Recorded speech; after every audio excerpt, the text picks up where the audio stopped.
If you're an individual that's sensory sensitive and sound is bombarding you in your environment, you're going to have a few different responses. You may cover your ears to try to block out what's happening. You may begin to shut down and disengage from that environment, or you may get aggressive in your behavior or feel hostile and your emotional regulation is off and your social engagement skills go out the window, especially if you're challenged with communication and social engagement as it is. And what the listening program does over time is it trains your system so it can learn to self-regulate, so it can modulate. I can tell you umpteen stories about children that our providers have worked with over the years that were so sound sensitive. One example, that a child could not leave their home. Any environment outside of the home was so scary because they couldn't predict what was going to happen, right? Just the stress of anticipation of what might happen in that external world was so overwhelming that they had to stay home, like they were an agoraphobic diagnosis, but they weren't. They were sensory sensitive. So over time, as this child began doing the listening program, the family said, we're going to go to dinner.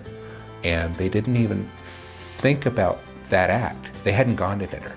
They weren't going to restaurants. But the family left the house, went in the car, drove to the restaurant, had a meal, and then it dawned on them what had just happened. They didn't even think about it twice, that this child could now leave and he could feel comfortable going out and being in this unpredictable environment. I mean, talk about a quality of life change. And these are the kind of things that we can look forward to. And that's a very extreme example.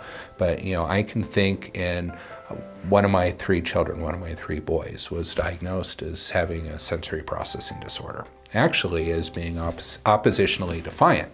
But what he really had was anxiety from being overloaded from his sensory environment. And he couldn't go to family parties. He would have to eat dinner separately from the rest of the family if there was a family event, because he would get so uncomfortable and so upset around everybody that he had to be separated, which was very difficult for him socially. And through the process of listening, his system learned to get comfortable.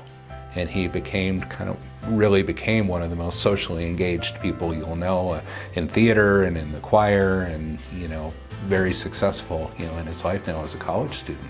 But this was a kid that had a hard time coping in his environment, in a classroom, at a family event, or even socially, because he was just so stressed out about what might come in a sensory world.